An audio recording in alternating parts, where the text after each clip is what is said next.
Ya, saudara, selain penangkapan terduga makar, memaknai doa bersama 2 Desember kemarin, peristiwa ini menjadi momentum yang terus menjaga kebinekaan Tunggal Ika di Indonesia, sekaligus menjadi tema dialog untuk Sapa Indonesia pagi hari ini.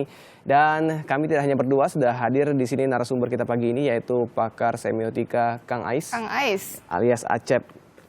Kang Acep. Iwan Saidi. Iwan Saidi. Iya, dikenal dengan nama Kang Ais nih ya. Oke. Kang Ais, sebelum kita berbicara soal apa makna yang tersirat setelah doa bersama 212 kemarin, kalau Anda melihat sendiri bagaimana proses penangkapan dari para terduga makar tersebut yang katanya sih terkesan buru-buru, atau mungkin ada makna lain di balik penangkapan itu? Ya, itu sebenarnya persoalan polisi ya. Tetapi yang menarik bagi saya adalah soal bahasa ya, kata makar itu sendiri. Gitu kan. Ini kan kata dalam konteks politik dan sejarah Indonesia, menurut saya ini termasuk kata yang arkaik ya, kata tua yang dari masa lalu kita membawa kata itu. Dan tadi sudah disampaikan oleh Pak Rafli bahwa kata yang sangat sensitif. Artinya publik sudah tahu tentang kata itu. Makanya agak terkejut saya kemudian ketika teman-teman yang 10 orang ini ditangkap dengan definisi makar itu ya kemarin itu.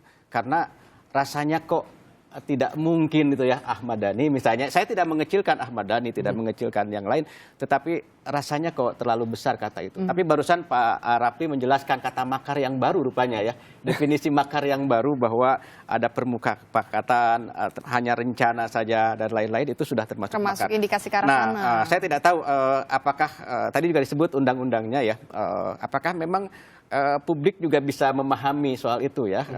Saya tidak mau masuk ke wilayah yang lebih jauh tentang itu. Tapi memang dari sisi bahasa rasanya ini terlalu ini ya. Saya mengibaratkan begini, menembak nyamuk dengan granat gitu loh ya, membunuh nyamuk dengan granat gitu. Jadi sesuatu yang sebetulnya mungkin tidak terlalu besar gitu loh ya, di dalam sempalan acara yang lebih besar kemarin itu lalu diindikasikan sebagai makar. Tetapi dengan definisi tadi saya pikir meskipun itu masih bisa diperdebatkan ya, tapi polisi sudah mencoba membuat satu definisi baru tentang makar itu. Saya pikir itu tanggapan saya soal ini.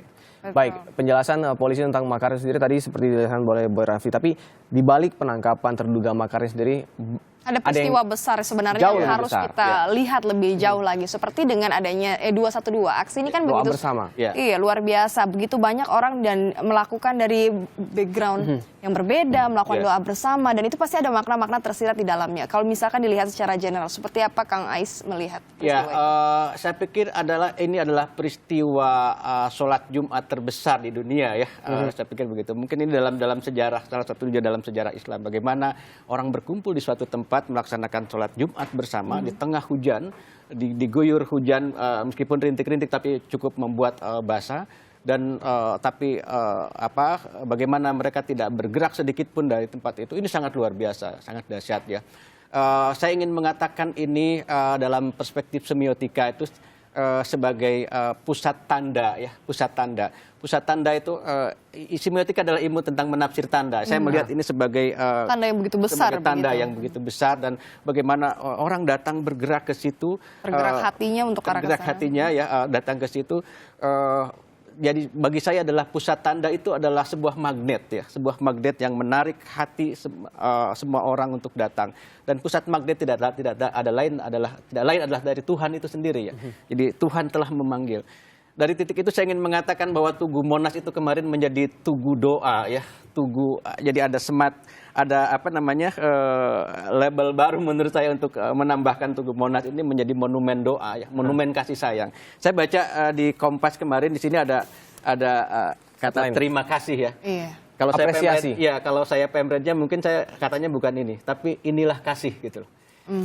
Inilah kasih. Bagaimana orang menyampaikan peristiwa kemarin adalah doa yang cinta damai ya, cinta damai, toleran dan seterusnya.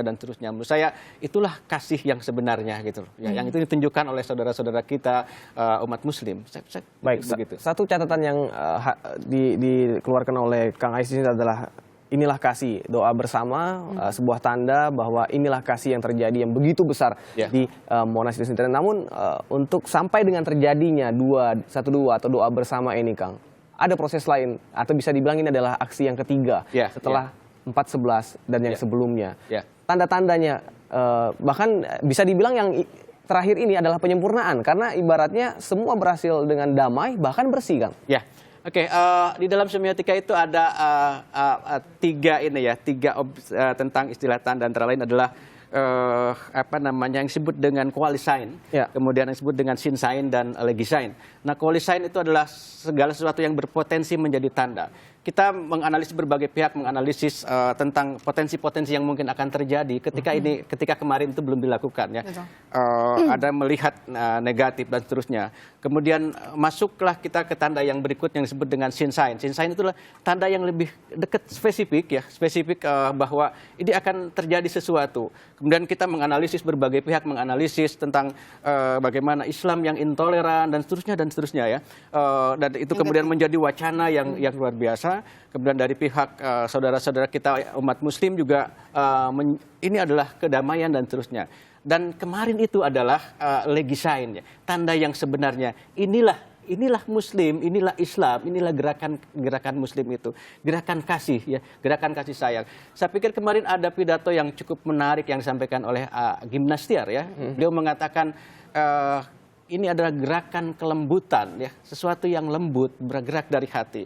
Saya termasuk orang yang sangat yakin bahwa sesuatu yang dimulai dengan hati akan sampai ke hati. Penyair mengatakan kopi yang diseduh dengan hati manisnya akan sampai ke hati. Saya pikir ini sudah sampai ke hati. Gitu, memang ya. syarat akan tanda-tanda yang kita lihat dan juga sempat menjadi sorotan adalah ketika Presiden sebagai kepala negara turun ke jalan.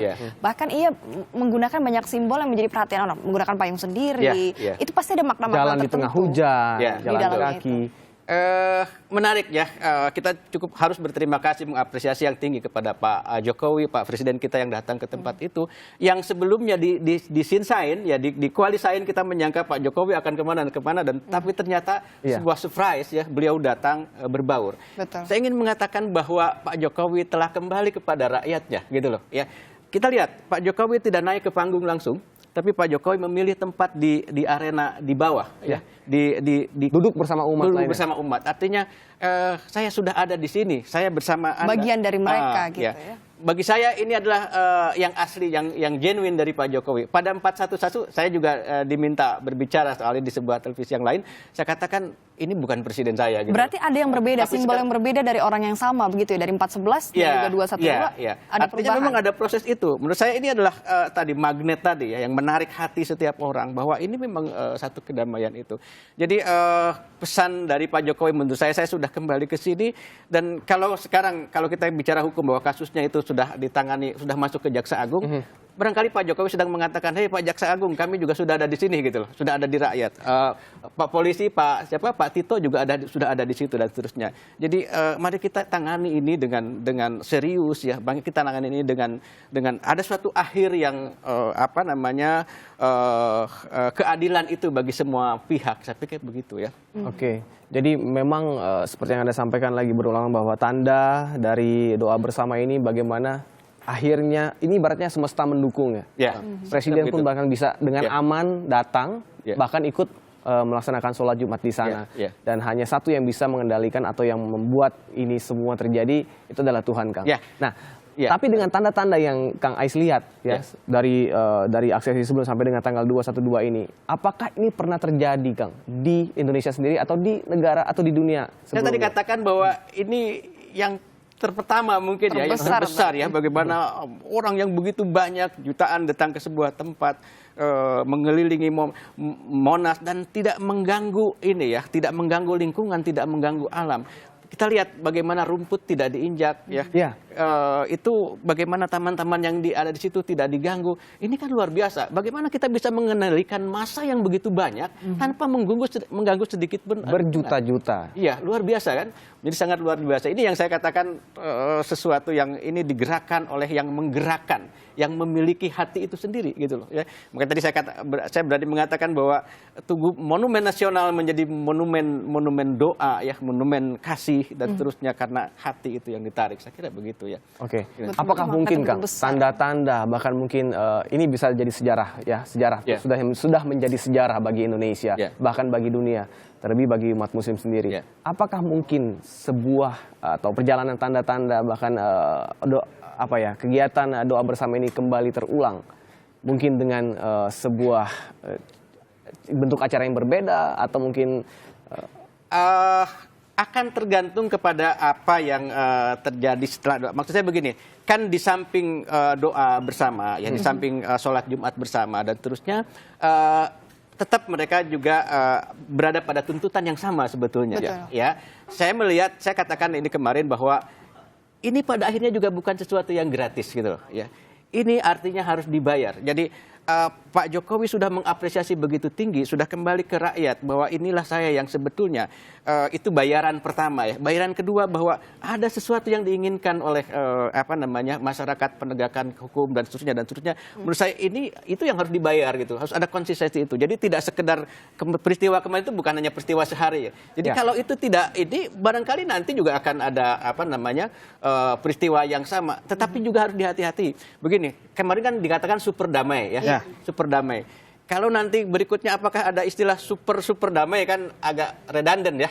Maksud saya itu pemborosan gitu ya, pemborosan kata. Itu yang harus dihati-hati ya. Jangan-jangan hal sesuatu yang mungkin tidak seperti kemarin ya. Kalau memang tuntutan-tuntutannya dan lain-lain tidak dipahami dengan benar. Menurut saya harus dibaca hatinya gitu loh. Jadi hati harus dibaca dengan hati menurut saya. Saya pikir begitu ya. Baik. Ya gitu. baik. Jadi bagaimana akhirnya kesimpulan bagi Kang Ais dalam ilmu Bahkan jangan tidak hanya peristiwa ini saja, tapi yang peristiwa sebelum-sebelumnya jika dilihat. Begitu ya, saya kira begitu. Dan saya lihat kemarin bahwa mereka-mereka yang oleh berbagai pihak itu tadi di dalam konteks level sensain ya, diduga seperti ternyata memang berbeda ya pada kenyataan. Ternyata menunjukkan saya mendengar pidato khutbah Habib Rizik ya. Kita tahu Habib Rizik yang selama ini disangkakan dan lain. Itu begitu lembut gitu loh. Begitu. Bagaimana beliau mengajarkan menurut saya tentang toleransi itu seperti apa. Tentang Islam yang cinta damai dan lain-lain. Dan itu dibuktikan lewat umat yang mengikutinya gitu. Saya kira ini yang harus dipahami gitu ya. Yang harus dipahami. Saya ingin menyentuh tadi sedikit yang disampaikan oleh Mas ini dia tadi bahwa ini semesta meridoi. Ya. Saya pikir kita memang harus berterima kasih pada semesta, berterima kasih pada hujan ya. Karena hujan menurut saya itu semakin menegaskan gitu loh ya. Betapa gerakan umat ini memang didorong oleh satu semangat, satu keyakinan yang luar biasa. Bayangkan mereka tidak bergerak sedikit pun gitu. Jadi menurut saya hujan ini justru makin husuk, menyejukkan ya seperti itu. Saya kira begitu ya. Ya, itu dia bagaimana akhirnya kesimpulan dari yang dibaca oleh Kang Ais bahwa ya ini memang sudah terjadi ya. Karena dari sang holik sendiri mendukung itu dan tergerak oleh sang holik itu sendiri atau sang penguasa itu sendiri. Jadi kalau di 411 Pak Jokowi bilang ada aktor, menurut saya adalah aktor pusatnya adalah Tuhan. Ya, seperti 212 juga. 212. Memang itu yang sudah seharusnya terjadi sebenarnya. Aksi unjuk rasa harusnya dapat menyampaikan apa yang ingin disampaikan dari hati ke hati seperti itu. Terima kasih Kang Ais untuk kehadirannya.